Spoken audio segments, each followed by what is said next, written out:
It was one thing. I wanted to control my destiny. I had learned the value of hard work. I had progressed in my profession and in my roles in corporate America, and none of my departures from corporate America had anything to do with my performance. And so I decided that real estate development, real estate training was what I was built for.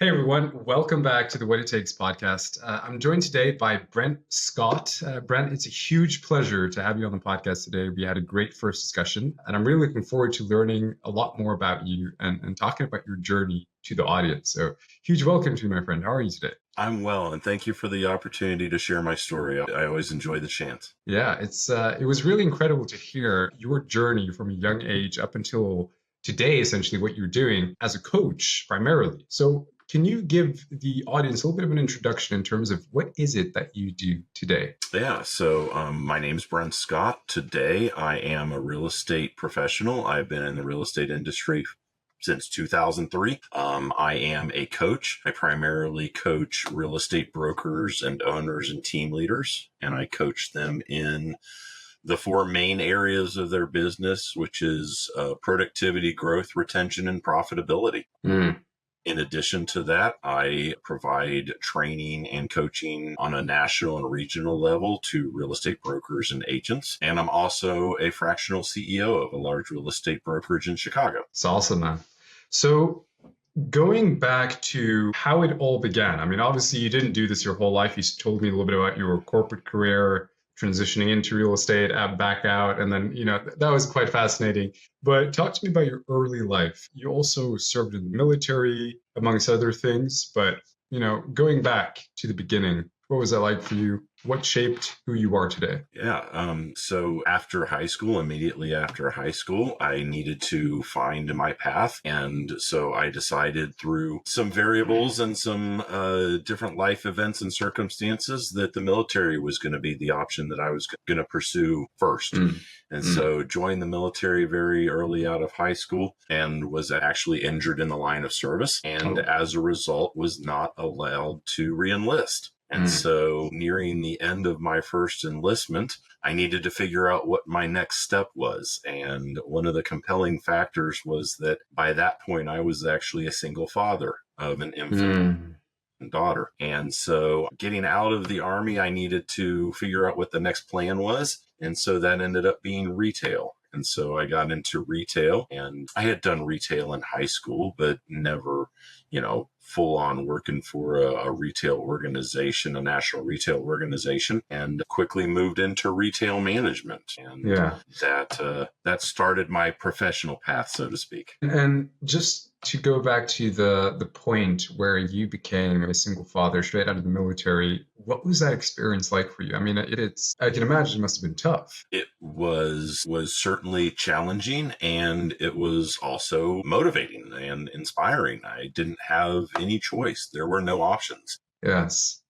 It was my daughter and I was the one that had to support us. And so it really wasn't, I just had to do what I had to do. Had to figure it out. You had that drive. Yeah. Oh, yeah. I think, that's a lot what lacks with a lot of young people today. As I mentioned on our first call, I work with youth, and a lot of them don't have that purpose, that passion. For you, obviously, you had your daughter at the time where you felt like you don't have a choice and you got into work. Now, you went into the retail sector. From there, what happened? Because at some point you took a course in real estate? Well, so I was in the retail environment. I was doing very well. I found myself moving up through the ranks of, salesperson to store manager to district manager. And what I identified was that my success typically came from my ability to get other people promoted. If I was a store manager, then I would train my salespeople to where they became store managers. Right. And I believed in that philosophy that the best way to move up in corporate America was to train your replacement. And so I just really focused on helping other people find their levels of success.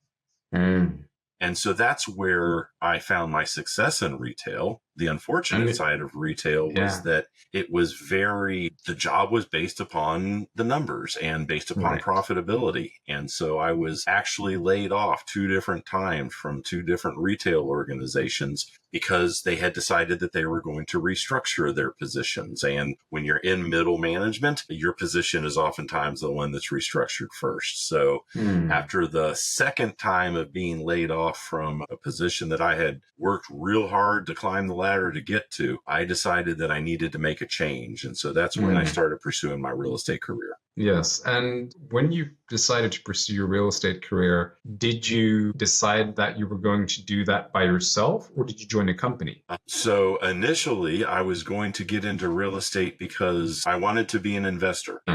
And I actually moved my stepbrother from Pensacola, Florida, up to Augusta, Georgia. You And managed to convince him. yeah, well, yeah. And he was going to be the boots on the ground. And I was still an area manager with a wireless company. And I was going to be the money guy.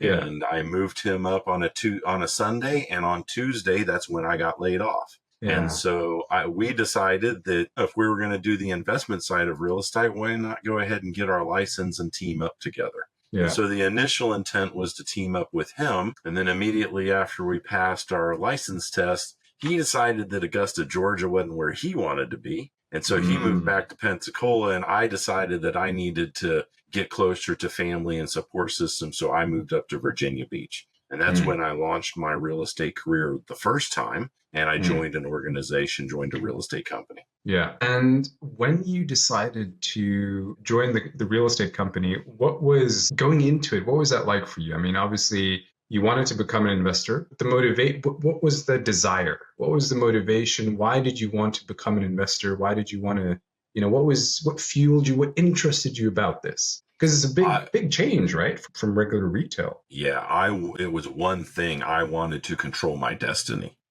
Mm. I had learned the value of hard work. I had progressed in my profession and in my roles in corporate America, and none of my departures from corporate America had anything to do with my performance. And Mm. so it was at that moment that I recognized that if I'm going to put hard work into something, I'm going to put Yeah. hard work into something that I'm building for myself. Mm. And so it was the control of my destiny Yeah. that was what I felt was going to be the key to my success. Yeah, and from our conversation, one thing that was pretty cool was you were also self-taught in real estate, weren't you? Yeah. So this was before internet was a big thing. This was in 2003. And the best way that I knew for my stepbrother and I to get our class done together was to do it on a CD-ROM and a workbook on Yeah. our computer in the basement. And so we actually spent a couple of weeks going through a real estate class together on our own in the basement, and ended up passing the real estate license test on the first try. So it Yeah. was grueling, and I knew that I had a limited time frame in order to make this happen. I mean, I had just been laid off, so Yeah. I'm scrambling to make sure that I can get some revenue and some cash flow coming in before my severance package ends. And I Mm. didn't want to take 6 or 8 or 10 weeks to go through a real estate class. I needed to get it done. Yeah, yeah.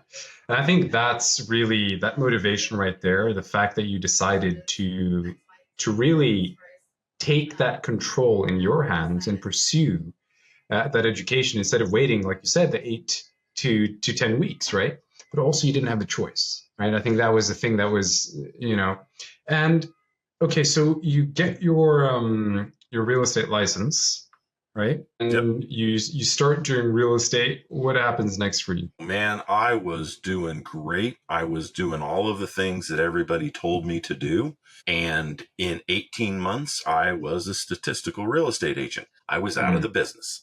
Mm. Statistical real estate agents get out of the business in the first 2 years. Yep, I was one of those. Mm. And in those 18 months, I had quite a few transactions. I actually grossed more than $97,000 in gross commission. Mm. And the roller coaster of real estate, the ebbs and flows of a real estate agent's business when they don't have systems, combined with the fact that corporate America came calling and saying hey, we want you back. We want to give Mm, you a biweekly paycheck, and it's going to be a pretty good one at that. And I was the sole breadwinner for my family. You could say that my confidence in my entrepreneurial success was a little in question at that point, and I decided to jump back yeah. into what I was familiar and comfortable with. That is definitely one thing that I feel like a lot of entrepreneurs feel, especially me as well, right? After I quit my job, I had a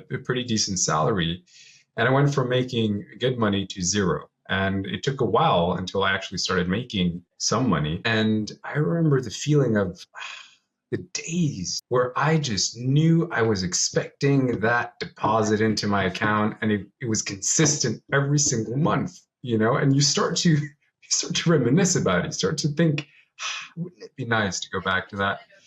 But you ended up going back to corporate again Mm-hmm. for a period of time, Oh, right? yeah. 3 months in, I knew I had made the worst decision of my professional career. This was not what I should have done. I knew there was a Yeah. reason why I got out of corporate America, especially middle retail management. Mm, I went back to corporate America the week before Thanksgiving. So if you're familiar with Black Friday in America, that's a big yeah. shopping day. Yeah. And by the end of the Christmas season, I knew that I had made the worst mistake of my professional life. So, exactly 1 year after I went back to corporate America, I resigned my position. I moved my family from Virginia Beach to Pensacola, Florida, and I partnered up with my stepbrother and I relaunched my real estate career. How did that go? Horribly. I say that because it was full of successes and full of failures. So I relaunched my real estate career in 2005. Six was absolutely amazing. And then in 2007 and 2008, there was a pretty Mm, significant market shift. yeah. Um, The and famous real estate crash. changed. Yeah, there Yeah. was a pretty big crash. And so I scraped through. I knew that I was going to do this real estate thing. I knew that this was going to work out in the long term. And so I did all of the things, the short sales and the BPOs and all of that stuff to continue to succeed, and actually got myself to the point to where late 2009, I was in discussions with the largest private mortgage company in North America to Mm, partner up with them to launch a real estate company and launch a brand new technology. And so, in the early of 2000 or late 2009, early 2010, I launched my own independent real estate brokerage and set off on a new level of my real estate career. yeah. And that was, how did that, I mean, because one thing that I really, going back to one of your first jobs in retail, you spoke to me about the thing that got you or made you really successful there and that you enjoyed, which was training and coaching others, Yeah. right? Yeah. And it sounded like that was something that you enjoyed, right? You like doing it. And it leads me to a book called The 80-20 Individual by Richard Koch, where he talks about finding the thing that you enjoy that doesn't feel necessarily like work, that you're good at, and that can also pay the bills. When you started that new venture, at what point did you get into coaching? Was it far away? Was that part of it? Well, that was where I felt that I could actually take my leadership skills and guide other people to success in real estate. So Yeah. that was my first, I am a believer that coaching is leadership and leadership is coaching. And the Mm, best leaders are actually the best coaches because they mm, help people identify their strengths, their challenges. They work through the success of others. And so mm. launching my brokerage was my next step in bringing my level of leadership to my real estate career. Yeah. And what are some of the lessons that you've learned from corporate America in helping you succeed in your current business? The lessons that I've learned from corporate America are having to do with how to treat people and how not to treat people, and the difference between transactional business and relationship business. And when I got into my brokerage, I was very focused on the relationship side of things. Unfortunately, what I was not aware of was that the relationship that I had with my business partner meant that when my business partner's business completely collapsed through some very unfortunate decisions that my business partner had made, and led to the collapse of the largest mortgage company in North America. That also led to the collapse of my real estate brokerage, because they were our funding partner. And so when, through no fault or lack of effort or lack of success of my own, my vision, my future, my dreams were erased because of somebody else. That's tough. Yeah. It hurt. It broke my heart a second time, because this was my second major heartbreak in real estate. I had failed, but this one rocked me to my core. Yeah. I mean, I think a lot of the times it's always fascinating to hear individuals talk about, when they start something and they believe in it wholeheartedly and then they fail, but they also get back up. That's what I love about it. And that's what you did as well after some time. Yeah, I mean, I didn't have any choice. I mean, my company was over, and this time I decided that I was going to let my broker's license go null and void, which in the state of Florida means that you are no longer licensed at any level. If you ever want to get back into real estate, you have to start at the very beginning as a salesperson. And I did that because I was not going to let real estate break my heart again. And so, and I still had a family that I needed to provide for. So I immediately went back to corporate America. A little bit different. This time, instead of focusing on retail and retail management, I actually went into the service part of corporate America. I ran a retention department for a wireless internet provider, and actually was responsible for 2 different call centers, one in Florida and one in Las Vegas. Started in that organization as a retention representative, and within a very short period of time was the senior retention manager for the entire organization. And then they decided to outsource the entire department to the Philippines, and I had to lay off 560 people, including myself. Oh, wow. Once again, corporate America had decided that my job was no longer beneficial to them. I mean, at this point, what is going through your head? At this point, I know that I need to get some paper, because once again, I had started at the bottom and worked my way up. I knew that I had some exceptional skills, and I had never stepped foot in college a day in my life. And so I decided this time I was going to go to college. I was going to get my degree, and I was hopefully going to start somewhere above the bottom step, because now I could prove to people with my experience and my piece of paper that I deserve that opportunity to at least start at a higher level. Right. And so I started college, and in about 3 months after I started college, a buddy of mine called and said, "You know what? My real estate brokerage needs help." And I said, "Guess what? My license is gone. I can no longer sell real estate. You got to talk to somebody else." And he said, "Nope. We need some help in operations. We need some help. Just have somebody come over and help us with some little menial tasks and do a little bit of work for us. And, it's part-time and you can do it while you're going to school." And I thought, why not? And so I joined that organization, and within 6 months, the organization was the largest foreclosure brokerage in Northwest Florida. And within 6 months, I was the director of operations for their foreclosure department while being a full-time student in college. And I did that for 2.5 years. I got my bachelor's degree in 2.5 years. Awesome. Again, because I knew that I just had to do it. And along the way, I recognized that real estate was where I wanted to be. And my degree is in workforce and program development, which is adult development, helping employees succeed in their jobs. And so I decided that real estate development, real estate training was what I was built for. And So while working for the real estate company as an operations person and while getting my degree, I also recognized that in order for somebody to hire me as a real estate trainer, I should probably have my real estate license. And Yes. so I went back for a third time and got another real estate license so that I could have some credibility when I launched my real estate training company. And that decision of doing that, how did that sort of intertwine with that feeling of you not wanting to get your heart broken again? I realized that getting your heart broken is part of taking chances. And if you're never going to be willing to let your heart be broken, then you're never going to take a major chance. And I was not the type of person that was not going to take chances. I'll take calculated risks, but at the end of the day, sometimes you have to jump on faith, and that requires you being willing to be disappointed. Yeah.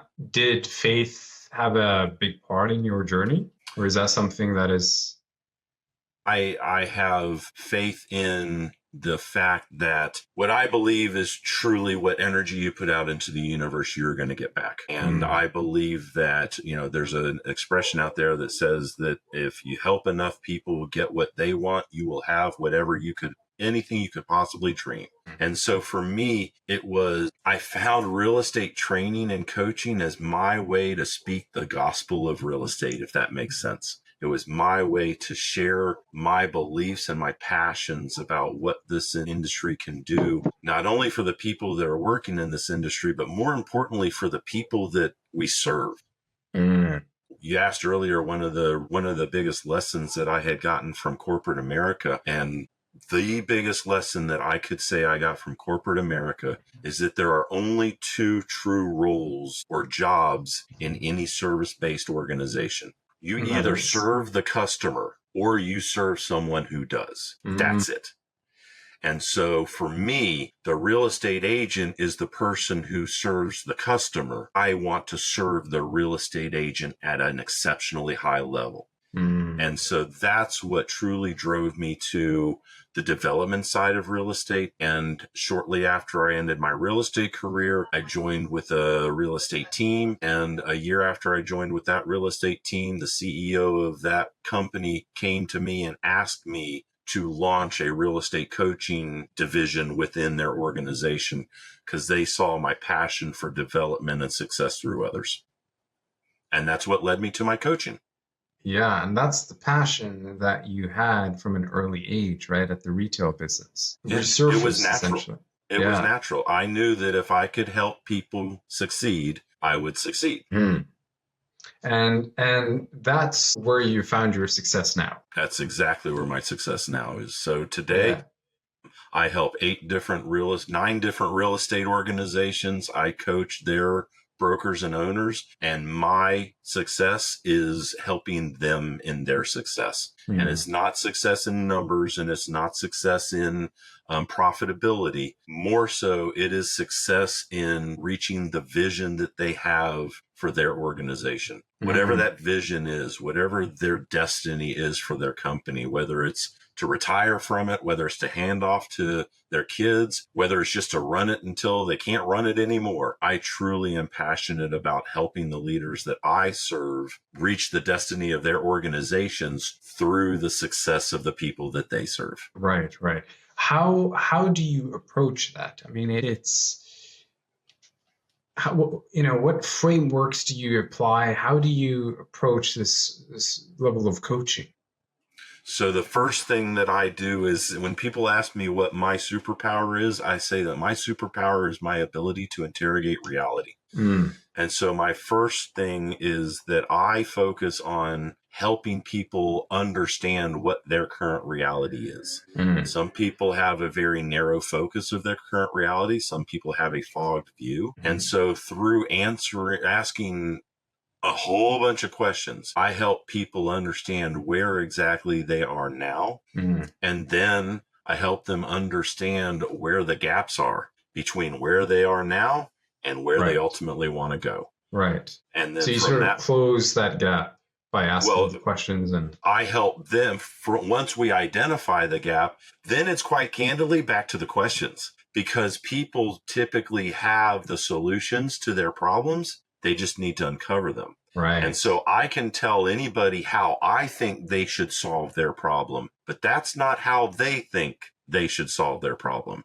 And Mm. so my coaching revolves around providing people with all of the resources, all of the options that I can provide, either through my direct experience or through the experience of the hundreds of other real estate professionals that I work with, so that they can figure out what their path forward is. What do Mm. they need to do in order to overcome their obstacles? And then we just chunk it down, 90-day Yeah. increments. We go forward Yeah. for 90 days. At the end of 90 days, we reassess reality. We figure out what's the next one or two things that we need to focus on for the next 90 days. And then we get to work. The One Thing, it's a book that I read. I forgot who the author was, but he really emphasizes, focus on one thing at once. That is your priority. Just hack away at it until in terms of your focus and because I think in business, a lot of companies typically have one big bottleneck that will move the needle the most, right? And so you apply a similar approach. You say, okay, this is where you want to go, and how we're going to break this down, and you focus on one to max two things to get there, essentially. Yeah, there's a book called The 12-Week Year. And the concept behind the book, The 12-Week Year, is that if you put massive attention and focus on one specific component of your organization and make a massive impact in moving the needle in a positive direction, then not only can you radically alter the trajectory of your organization in that area, but it will also impact and influence other areas in your organization. A lot of the other areas will improve, and some other areas may actually decline. And so that's why it's important every 90 days to stop, zoom back out at a 30,000 foot view, reassess reality, figure out what total impact your efforts have had, and then figure out for the next 90 days, what is the one thing? And to your point, there's a book, Gary Keller talks in a book called The One Thing. He says, what one thing would you need to do to make everything else easier or unnecessary? Yeah. That's the book, Gary Keller, The One Thing, right? Yeah, that's the one. Yep. And I mean, your style of coaching, because you sort of, without maybe knowing at the time, you were coaching at a very young age in the retail business. How did you then, over the years and what you're doing now, how did you develop your style of coaching? How did that come to be? Because there are many ways to coach, right? Oh, yeah, there are many ways to coaching. So the most impactful experience has been through just doing it wrong and trial and error. The second most impactful thing has been my relationship with the locker room, the coaching organization that I coach with. And in addition to that, actually, in 2020, I committed myself to over 200 hours of education and over 600 hours of coaching and practice to pursue my ICF certification. And so I have, over the years, continued to position myself with people who will grow my coaching skills, pursue education in coaching, and just do a lot of asking questions. And that's the biggest thing that I have learned as a coach, is the better you are at asking questions and the better you are at actually listening to the answers to those questions, the more effective you will be at helping other people understand their path forward. And that's the true essence of leadership, in my opinion. What are, just for fun, what are some questions that a beginner coach can start asking? I know you're specialized in real estate, obviously, but are there any questions that stand out that you always ask, that I think as a coach you should always ask these questions? I can imagine. Are you asking me for a coaching hack? I'll give you a coaching hack. Okay. This is a sequence of questions that I use on a very regular basis. And it's the analogy is GROW, GROW. G stands for goals. So I would ask, what are your goals in any particular area? That might be progress, that might be quantifiable, but what are your goals? The R stands for reality. So now Mm. that I know what your goals are, tell me where you're at. What's the reality of where you're at now? The O stands for obstacles. So what is standing in your way of going from your reality to your goals? And then the W, the way forward, now that we've identified the obstacles, we know where you're at and we know where you're headed. What's the way forward? What actions or intentions do we need to take in order to move towards your goals? And so just using a framework like that, now there's a lot of deeper questions and you deep dive into answers and things of that nature.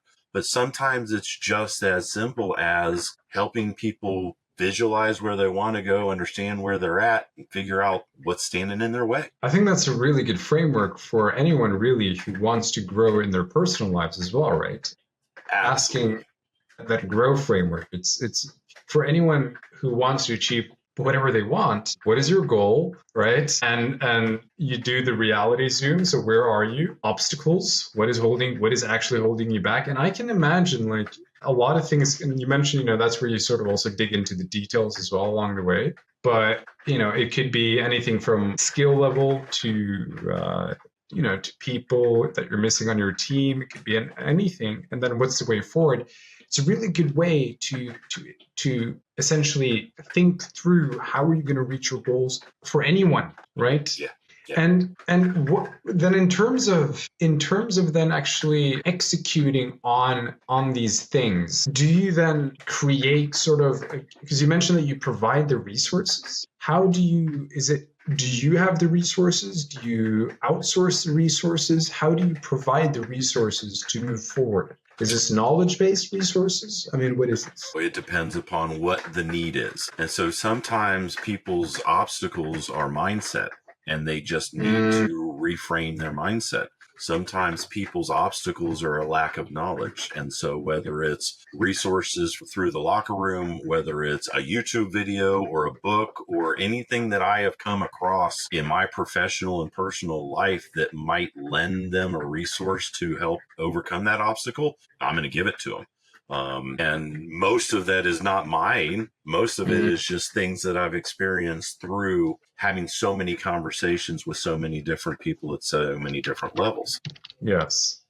And then from there, it really goes to accountability. And that's the other side of coaching. Coaching is not just about helping people figure out their path forward. Coaching is also about helping people hold themselves accountable to the actions that they take to make progress.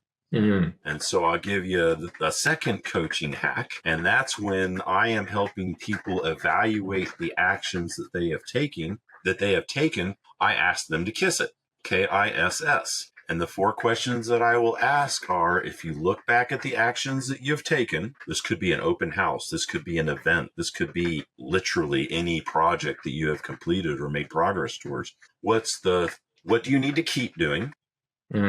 What do you need to be more intentional about doing? What do you need to stop doing? And what do you need to start doing? And if you use those 4 questions, whether it's mowing the lawn, changing the oil, or creating a podcast, if you go back and continue to evaluate the actions that you've taken, then you will self-discover how the next time you do that, you might want to change some things.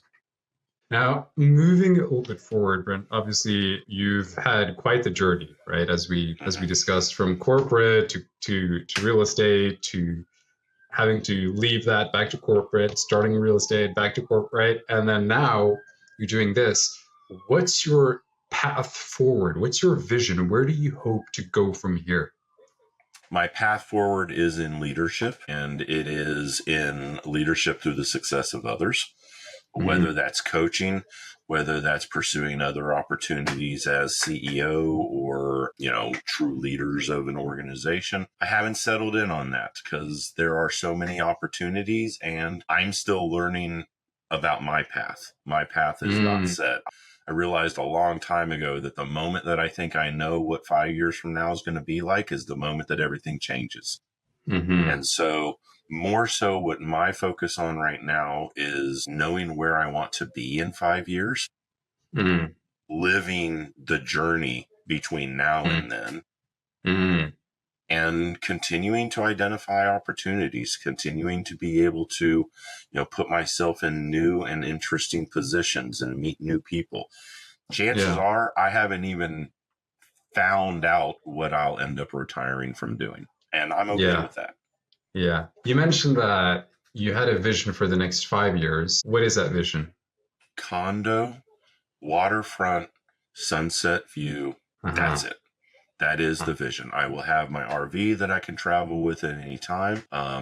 I will be leading others and things of that nature. And when I have arrived for myself, is when I can sit in my house and watch a sunset over the water and let that be the end of my day. That's Yeah, that's that's awesome, what man. I'm going for.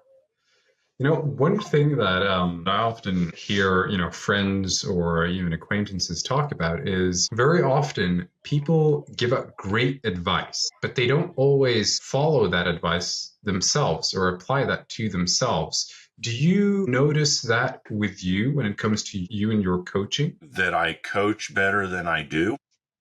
Yeah, for example, you coach better than yourself, right? You coach Yeah, others better than yourself.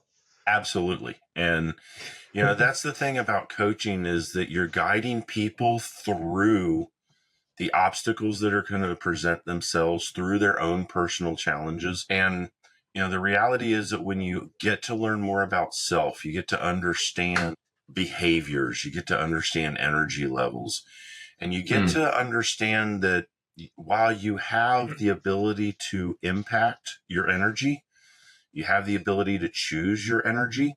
Sometimes your energy is not altogether positive, and mm, that's okay. It doesn't have to always be on. You don't always have to be the embodiment of the ideal self, mm, because it takes a lot of work to do that. mm, Um, and so, yeah, there are certainly many times where I will talk more than I ask questions, or not seek to understand first, or ask questions because I want to lead somebody down a path of my thought process rather than understanding what their thought process is. And mm. so, do I slip into those bad behaviors? You betcha. It's just my ability to have the awareness of self, that when I acknowledge and identify and I'm conscious of those behaviors, then it's my choice. And hopefully I Yeah. choose to bring a different energy. I mean, one thing that I often think about is I'll talk to a friend and he'll ask me some advice. And for some reason, it's like we can be in similar situations, but the advice that I give to him is equally applicable to me. But then I didn't come to that conclusion by myself. It was only until after I spoke with someone else, right? And that kind of goes back to the point which I was making earlier, which was, for example, when you coach someone, you help them using the different frameworks, you use the 90-day planning, stuff like that. Would you argue that it's harder to do that to yourself as opposed to another person, helping another person like that? Position that as one of the true gifts that I have received in being a coach and trainer, is how much I actually learn. Mm-hmm. Because what I have found is that I certainly haven't experienced everything that there is to experience in life or in real estate or in profession or anything like that. And so the more conversations that I can have with other people, the more twists or perspectives or ways forward that I can find that other people have had, the more it helps open my eyes to opportunities and potential. And Mm-hmm. so having the ability to help people discover their path forward is actually pretty therapeutic for me, because it helps me internalize and self-identify different ways that maybe I could take a different path forward than what I had Right. even Yeah. acknowledged before. So Right. I am always learning in every conversation. I jot down more notes about what I've heard and what I've learned than I could possibly count. And that's one of the true gifts of the opportunity that I have in my role. You need a certain mindset for that, I believe, right? Like in order to learn from the things that you say and you when you coach others, right? You look at the information that you provide to that person, and you stop and ask yourself, wait a minute, this might be applicable to me, right? You need to be quite open-minded for that as well. I mean, it's not a given, I would say, that you just automatically apply that to yourself. And I think that's why you're saying it was a gift. You're lucky like that in that sense. And then obviously, I think that there is a lot of people that I talk to, especially young people, when it comes to the main work that I do, a lot of young individuals today want to become successful in their own words. And success means for them money, models, supermodels, right? Yachts, cars, big villa, mansion, etc. And success is, of course, subjective to an individual. But how would you define success? How do you define success? There's a song that says, every day I'm on vacation because I love my job so much. You know, when you can wake up and every day be excited about what the day holds in front of you, that's success. Whether that's excited to go play with your toys or hang out with your people or travel or learn or pour into others. I mean, that's ultimately the true, or sitting on a beach selling puka beads. Whatever your vision of success is, as long as you wake up and you are excited to live that day, you're successful. Sounds like passion. How can one find that? How does one find the thing that makes them excited to wake up in the morning and do? How does one find that? Yeah, it's called the big why. And one of the expressions that I use is, if your big why doesn't make you cry, it's not big enough. And it's okay that your big why is going to change. In fact, plan on your big why changing. And so how do you find your big why? There are a lot of exercises, vision boarding, vision casting. There are a lot of exercises that you can do in order to walk yourself through a series of questions in order to identify that. My big why is a condo on the water, but with a sunset view. I know that. I only know that because I've gone through the process pretty regularly of going back and looking at, what's my big why? What's my 5-year goal? What's my big why now today based upon this chapter of my life? And when your big why changes, it can change absolutely everything. It can change your outlook on money. It can change your outlook on authority and position or fame or culture or status. It can have a radical impact on what you should be doing every day, as well as what satisfaction you're getting every day. Because you know what? Some of those days are going to suck. And some days you're going to need to embrace the suck. And the best way to embrace the suck is to know exactly what your big why is and know how that activity is getting you there. Yeah. You mentioned that you did that regularly. What is a good way to, do you have a resource or a tool or a set of questions that can help someone figure out their big why? Oh, yeah. I've got a set of questions that I go through on a regular basis. I'd be happy to share them with you if you'd like to make them available to the audience. And it is a set of questions that help me understand, what are the things that have the biggest impact? What's my mission? Who else is going to be impacted once I gain success? There are 3 words that I oftentimes like to revisit in order to check my big why. And that's, where do I want to go? What do I want to get? And what do I want to give? And when I have absolute clarity around those 3 things, where do I want to go? What do I want to get? And what do I want to give? Then that helps fuel me every single day and make sure that, I'm still on track and on target. What is, for anyone who wants to essentially succeed as an entrepreneur or anything in life, is there any specific advice that you would give them? To succeed as an entrepreneur or in life? A lot of advice. To the simple things would be, number 1, try it out before you fully commit. Example, my sister, who she and I are very, very close, she knew when she was very, very young, she always knew she wanted to be a veterinarian. Mm. And getting into high school, she absolutely was dead set on veterinary work. She got out of high school, went to a college, really pushed through her first stage of education, went to the best veterinary doctor school in the country, and had an exceptional success in school. Came out, got into the veterinary world, and absolutely loved all of the aspects of serving animals, and couldn't Mm. stand some of the decision making processes that humans have when it comes to their animals and their pets. Mm. And that was against her values, and that was against her beliefs. And so now she's an accountant. And so she spent a lot of time going through the education process of learning about being a vet. And when she got out into the real world and saw that people were going to have to, she was going to have to declaw animals Mm. as part of running the business of being vet, and that was against her values and beliefs. So the point Mm. is, take a step back. Don't rush to follow or pursue the vision of success until you've spent some time actually walking the walk, actually putting Mm. time in the trenches, so to speak. Mm. There's nothing wrong with getting a certification, getting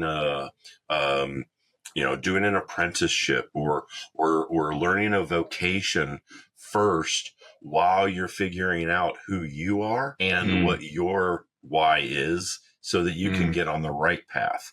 I see a Mm. lot of people that jump right in full feet into education at a very young age, and they really haven't lived enough life to know what really their path to success is. So, Mm. don't be over. I'm not saying don't take massive action. I'm just saying try things out before you decide that a particular path is right for you. Um, Mm. and who you surround yourself with matters.